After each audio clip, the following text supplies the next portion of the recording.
La cava si apre e si sviluppa sul Carso triestino e, come tutte le altre aperte in quel settore, si sprofonda con pareti verticali a guisa di baratro. La compatta massa calcarea è composta in gran parte da conchiglie, gusci di crostacei e molluschi pietrificati del cosiddetto calcare superiore di Auresina. Sfruttata dai romani dell'epoca repubblicana e rimasta abbandonata per secoli, fu rimessa in efficienza appena nel 1845.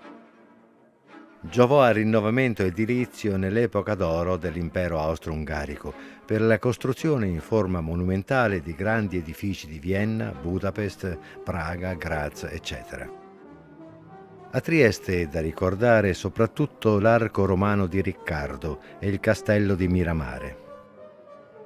Pregio della pietra di Nabresina è l'insuperata resistenza al gelo e all'usura delle intemperie, tanto da essere usata anche a latitudini diametralmente opposte.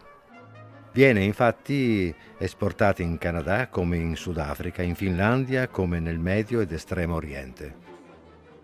Il fronte di abbattimento, compresa la parte non riattivata, è di oltre 300 metri, con una profondità massima di circa 108.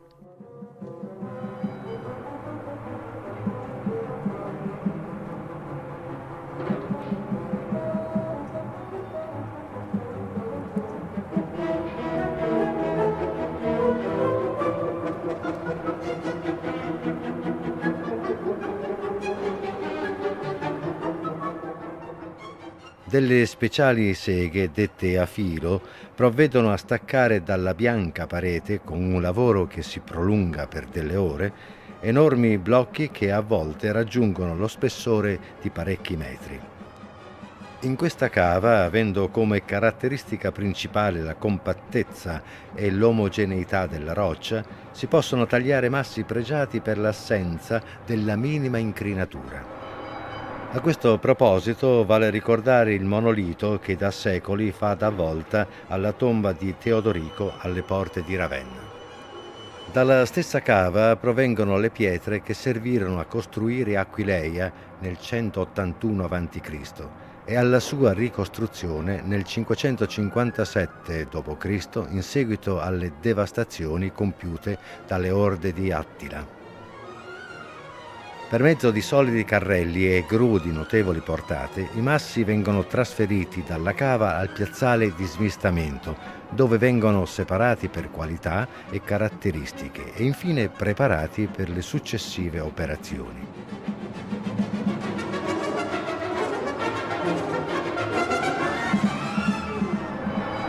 La squadratura che precede il taglio in lastre viene eseguita da scalpellini specializzati, tutti nativi del luogo, che si tramandano di generazione in generazione il mestiere e i segreti che gli appartengono. È un ritmico concerto di colpi che si espande nella piana carsica adiacente, quasi a significare la vittoria dell'uomo sulla dura pietra. Infatti, non consentendo alla terra alcun profitto, essa viene sfruttata in questo modo per dare all'uomo che la calca il sudatissimo pane quotidiano.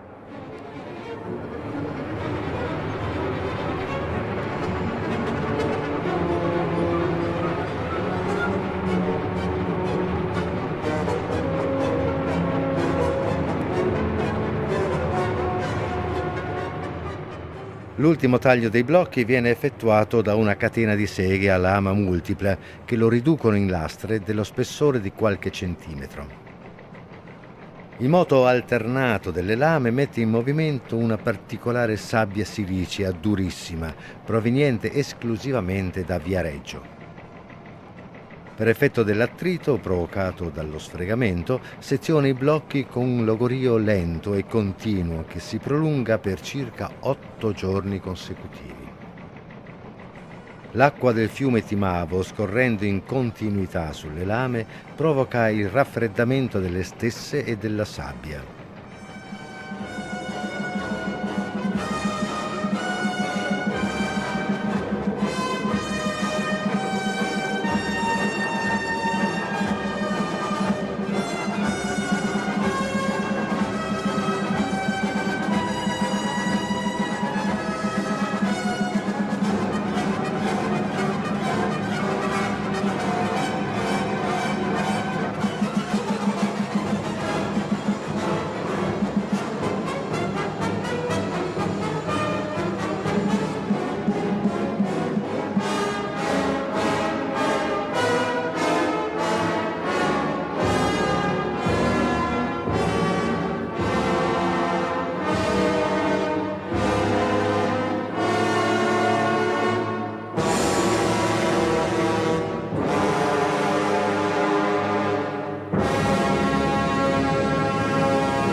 L'estro dell'uomo, dimenticando i metodi primordiali e affidando la pietra a moderne macchine, provvede alle ultime rifiniture, donando finalmente forma e vita.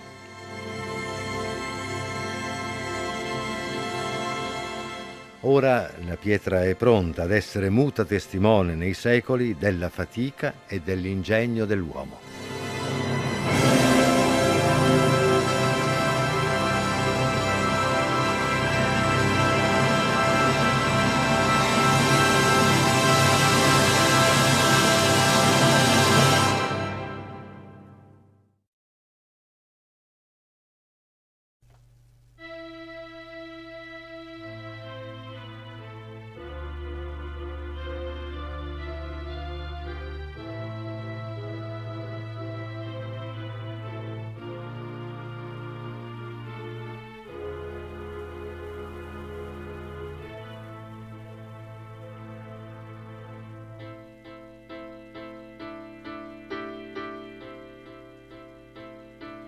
Nel più bel sogno ci sei solamente tu.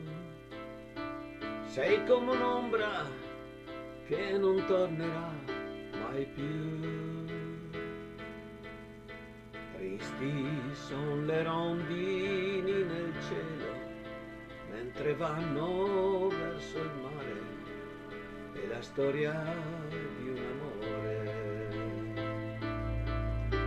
Io sogno e nel mio sogno vedo che non parlerò d'amore, non ne parlerò mai più. Quando siamo alla fine di un amore, soffrirà soltanto un cuore, mentre l'altro se ne andrà. Ora che sto pensando ai miei domani, son bagnate le mie mani, sono lacrime d'amore. E il più bel sogno ci sei solamente tu. Sei come un'ombra che non tornerà mai più. Questa canzone vola per il cielo, le sue note nel mio cuore stanno segnando il mio dolore.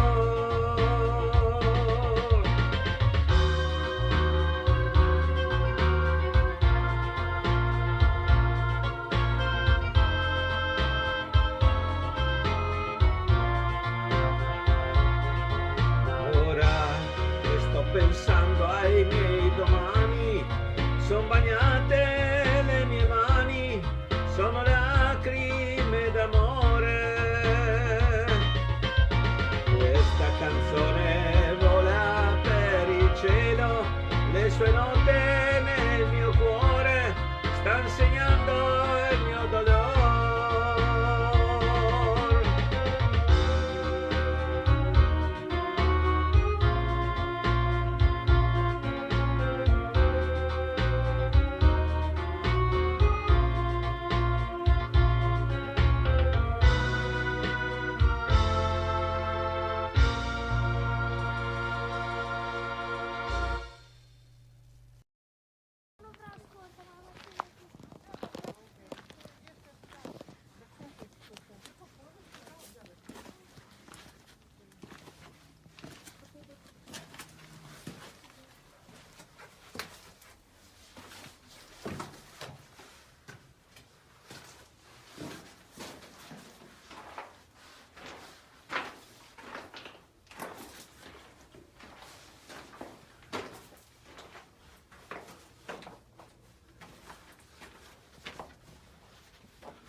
Ciao a tutti, buongiorno. Io sono il direttore dei lavori della Cava Romana e anche progettista. Mi chiamo Marco Manzoni, sono geologo.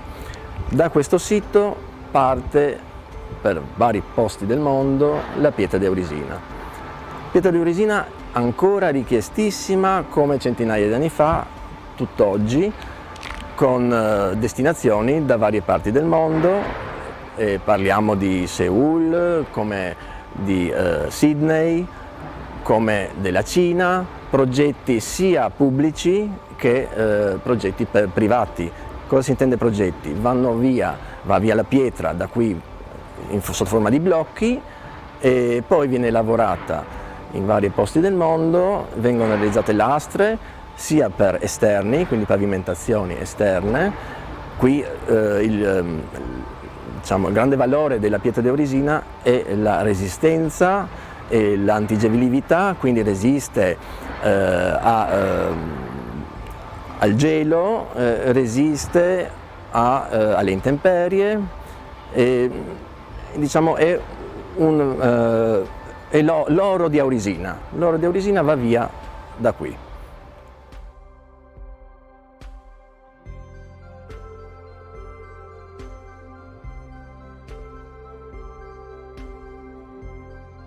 Quindi nel corso della storia la pietra aurisina è stata utilizzata in diversi punti, in diversi siti. All'epoca dei Romani il sito principale era Aquileia, che era una città importantissima, e poi abbiamo come pietra la costruzione del mausoleo di Teodorico, Ravenna.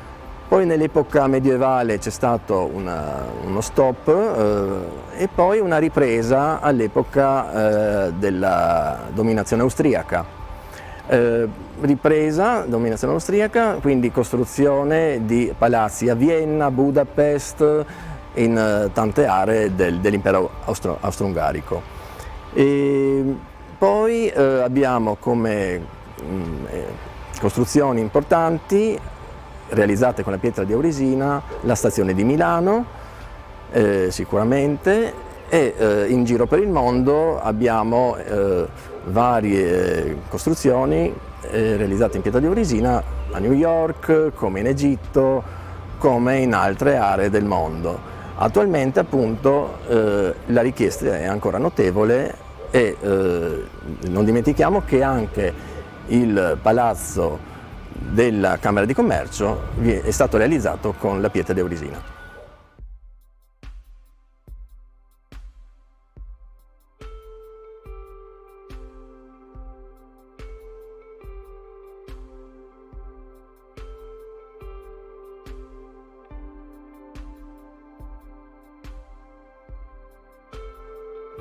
Ok, allora Camera di Commercio, beh, intanto la Camera di Commercio di Trieste è stata fondata nel 1755, per cui io mi ricordo che nel 2005 ho festeggiato i 250 anni di Camera di Commercio e per l'occasione avevo rifatto tutto il palazzo mettendo bene in evidenza i marmi, le lavorazioni in pietra del palazzo stesso, naturalmente fatti con le pietre e i marmi di Aurisina, famosi in tutto il mondo. Ma i miei predecessori, parlo nel 1799, allora si chiamava Deputazione di Borsa, avevano esigenza allora di avere una sede dove poter parlare di affari e decisero di creare un fondo fra i vari imprenditori importanti di Trieste, un fondo per costruire il palazzo che oggi è il Palazzo della Camera di Commercio. Se pensiamo che in quell'epoca l'hanno iniziato nel 1802 il palazzo e l'hanno finito nel 1805, oggi uno che guarda il Palazzo della Borsa che ha 4 piani imponenti con tutti quei lavori fatti in 3 anni sulle palafitte, perché tutta la parte a retro sulle palafitte, direi che dovremmo forse oggi imparare un po' come. E lì abbiamo usato la pietra d'Aurisina per le statue, per esempio. Noi abbiamo fatto le statue, noi abbiamo le statue dei continenti, sia davanti sia sopra, che poi si conclude col genio, e con queste, da lì è preso il via tutta una serie di lavorazioni che poi la Camera di Commercio negli anni a seguire si è preso a cuore i marmi del Carso, creando assieme agli operatori un consorzio Marmi del Carso, finanziandolo e portandolo in giro per le fiere internazionali. Cioè noi a suo tempo avevamo un po' di quattrini, grazie ai fondi della benzina agevolata potevamo fare investimenti che oggi purtroppo non possiamo più farli, per promuovere un bene prezioso della provincia di Trieste. Parlo sempre dei marmi e della pietra d'Auresina, che poi abbiamo rivestito mezzo mondo, perché se andiamo negli annali a vedere un po' cosa abbiamo fatto, noi abbiamo esportato, a parte Trieste, ma tutta Lubiana, Vienna, Innsbruck, Graz, Klagenfurt, in giro per il mondo, per l'Italia, Palazzi, Venezia, insomma si portava il marmo via navi, se li portava un po' in giro per il mondo. Per cui a Trieste potremmo dire che oltre che il Palazzo dell'Olio Austriaco in Piazza Unità, Palazzo Stratti, abbiamo fatto Linz, Innsbruck, Graz, Monaco di Baviera, insomma lavoravano 3.000 operai nelle cave d'Auresina. I camion, prima ancora si portavano le lastre coi cavalli, coi cari cavalli, poi con i camion, e poi via via purtroppo la qualità e l'estrazione dei nostri marmi costa, perché è pregiata. Con l'apertura del mondo globalizzato i mercati si sono spostati su altri continenti. Resta il fatto che ancora oggi i nostri marmi sono pregiati, durano e si fanno delle lavorazioni eccezionali.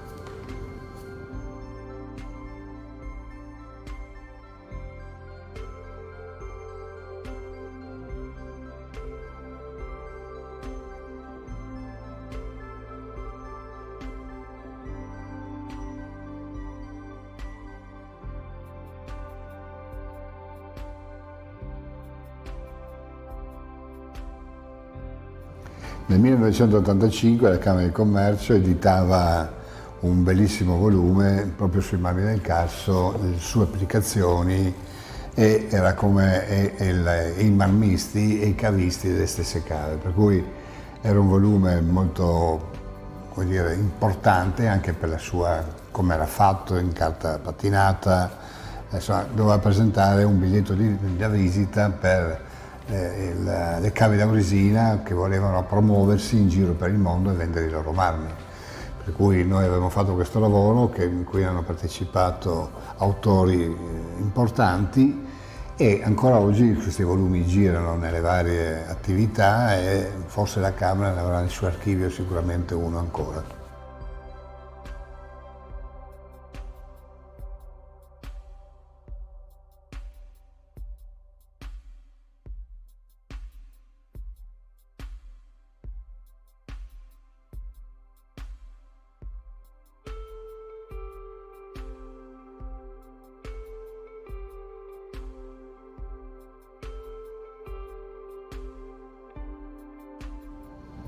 Ma a conclusione direi questo: noi abbiamo fatto un percorso partendo proprio dalla Camera di Commercio con lei, la quale poi ha edito un volume, ha seguito il consorzio, l'ha promosso in giro per il mondo, oltre che per l'Italia, e non serve parlare, tutto il mondo conoscono la pietra d'Auresina. Oggi l'iniziativa attuata dai produttori, dalla stessa cava, ma anche dalle associazioni del nostro territorio, in particolare quelle di Unione Auresina, con la creazione del Museo Diffuso della Pietra d'Auresina, un'iniziativa importantissima perché va intanto a stabilizzare, significare e non disperdere quella che è la storia della pietra d'Auresina, ma nel mondo moderno e anche concorrenziale, visto che la pietra d'Auresina non è infinita, l'uso della stessa pietra per oggetti, complementi d'arredo o per attività importanti, non di massa più, ma di grande prestigio. Allora in questo caso aver creato un museo e per ricordare il passato, ma anche per sviluppare nuovi business futuri, è un'iniziativa veramente importante.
Quel cimitero non assomiglia a tutti gli altri.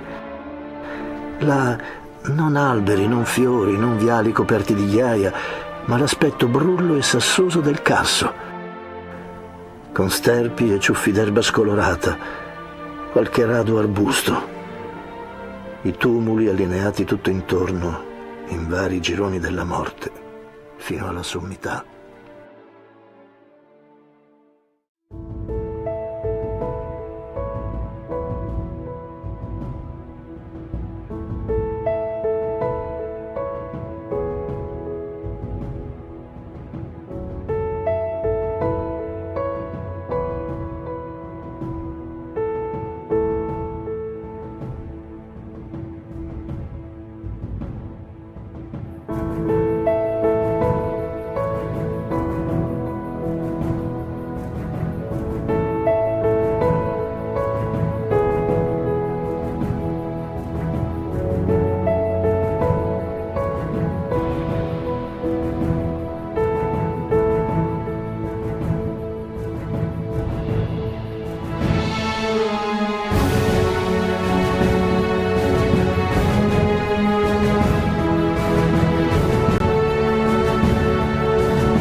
Dormiamo in una grotta, soffriamo il freddo per le continue bufere di neve che infuriano da quando sono arrivato qua. Non avrei mai creduto di potermi addormentare in queste condizioni impossibili, ma l'uomo si adatta a tutto. Non rimpiango e non sento troppo la mancanza dei nostri posti, sento solo la vostra mancanza, miei cari, perché non so quando potrò rivedervi. Riguardo a ciò, non ho abbastanza forza interiore. Particolarmente la sera mi assale la nostalgia e nei pensieri sono con voi. Spero e sogno ad occhi aperti.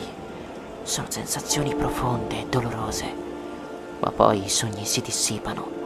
Nel momento diventi di nuovo soldato e vedi i monti, i fiumi e di nuovo senti il tuono dei cannoni.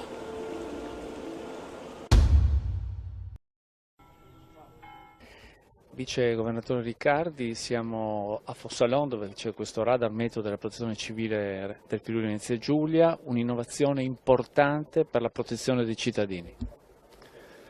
Intanto rientriamo nella rete nazionale di protezione civile avendo ripristinato con le tecnologie più avanzate questo sistema di rilevazione che era spento da alcuni anni perché purtroppo erano accaduti dei dei danni irreparabili. L'investimento è stato importante, la tecnologia è italiana.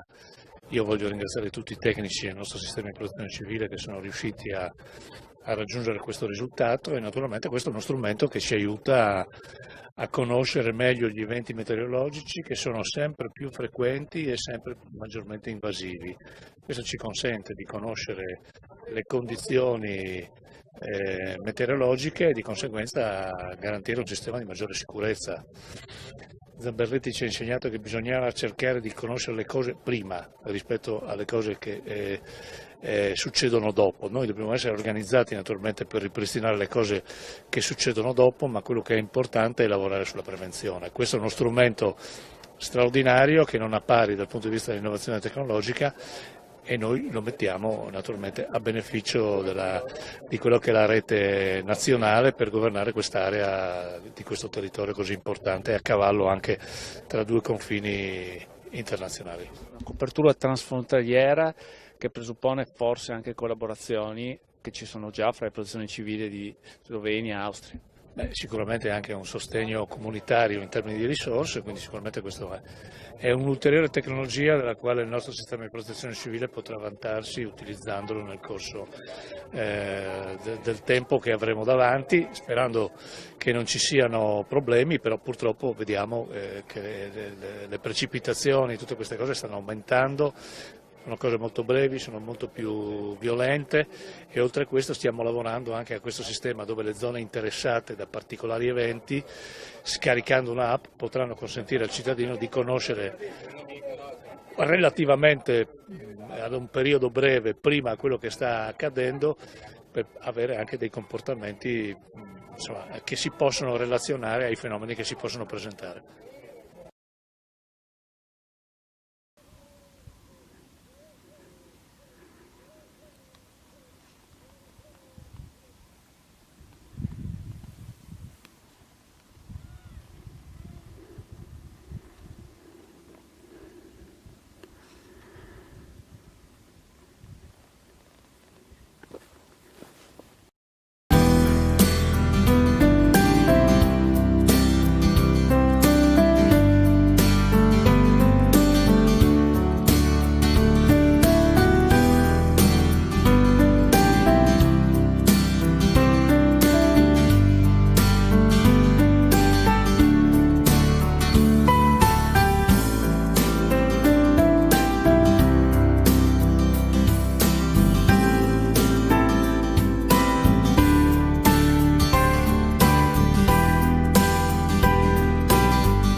Portsous è una frazione del comune di Atimis ed è uno dei tanti paesini delle Prealpi friulane.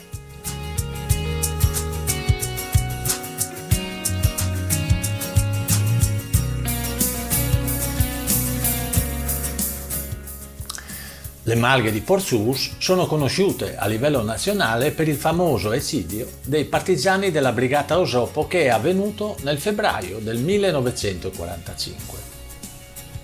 Partigiani che sono stati poi sepolti nel Bosco Romagno, come abbiamo ricordato anche sul video che trovate nella scheda sopra.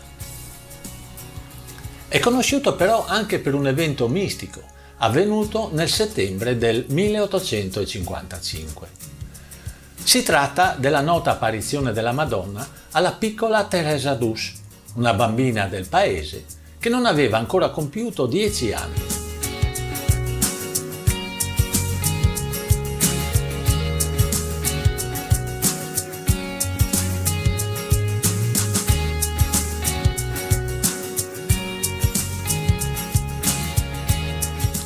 La prima apparizione è avvenuta nel Prato della Dolina, dove 30 anni dopo è stata costruita la cappella che ancora oggi è meta di pellegrinaggio.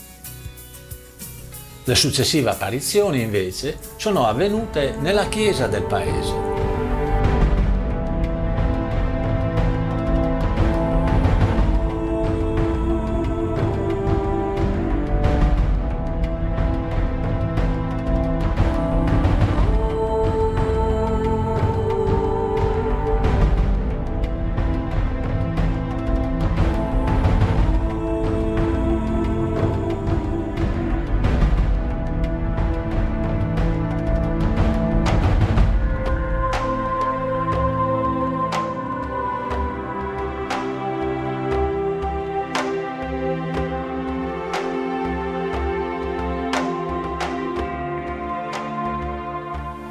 In un primo momento i genitori e la comunità non credevano a questi racconti della bambina.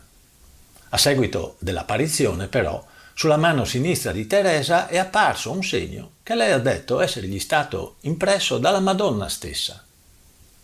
Si trattava di un segno che ha destato molto clamore nel paese e che consisteva in una crocetta di circa 3 centimetri di colore oro. Nonostante i genitori e anche altre persone incredule avessero cercato di cancellarla sfregando e lavando, la crocetta dorata risultava assolutamente indelebile. Poco tempo dopo, a causa di un'epidemia di colera, Teresa è rimasta orfana. Fu portata così a Udine, nella casa delle derelitte di Don Luigi Scrosoppi, il prete friulano che nel 2001 è stato dichiarato santo da Giovanni Paolo II per l'esempio di carità che ha testimoniato in favore delle tante bambine orfane a causa di queste epidemie che allora imperversavano in Friuli.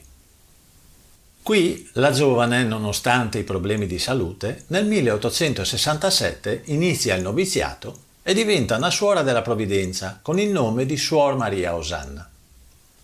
Muore però giovanissima di tubercolosi il 17 agosto del 1870 e le suore della sua comunità hanno testimoniato che la croce dorata, che era sempre ben visibile sulla sua mano, con la morte è diventata di colore bianco.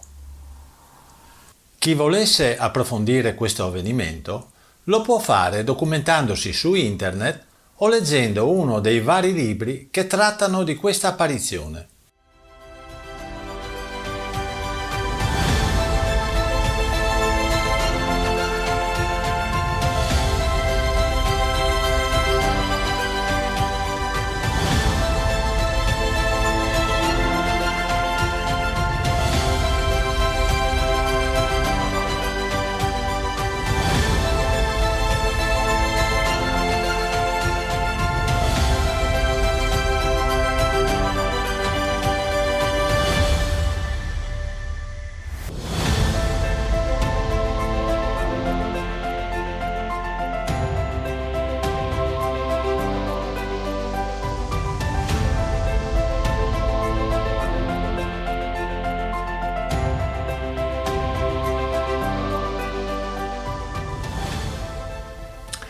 Il silenzio e la tranquillità del paese nel primo mattino viene interrotto dal continuo arrivo di automobili e di persone. Oggi, infatti, 16 agosto 2020, si fa memoria dei 150 anni della morte di Teresa d'Us, Suor Maria Osanna, e nella chiesa parrocchiale si celebra una Santa Messa solenne a cui partecipa la comunità locale, ma anche molti pellegrini e devoti che arrivano da ogni parte del Friuli e non solo.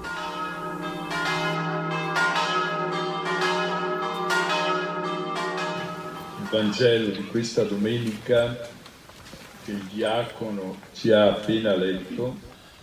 La Santa Messa è presieduta dall'Arcivescovo Monsignor Andrea Bruno Mazzocato con l'assistenza e la presenza delle Suore della Provvidenza, di Don Vittorino e altri religiosi e religiose devoti alla Madonna di Porzus.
La mia passione per la fotografia è iniziata nel 1967, quando ho acquistato la mia prima macchina fotografica, che allora era una Biotica di una certa qualità. Ho comprato anche tutto il materiale necessario per allestire una camera oscura e quindi sviluppare e stampare le mie fotografie. Alcuni anni dopo ho cominciato a interessarmi anche ai filmati. Ho cominciato, come tutti quelli della mia età, con una cinepresa Super 8. Poi, mano a mano che la tecnologia si evolveva, ho acquistato una telecamera VHS, poi una con i nastri mini DV e infine una telecamera digitale.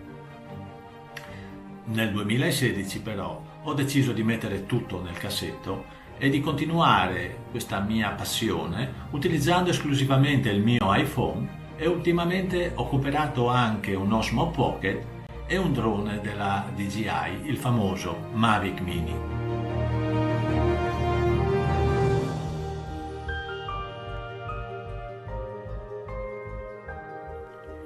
Come mai un drone?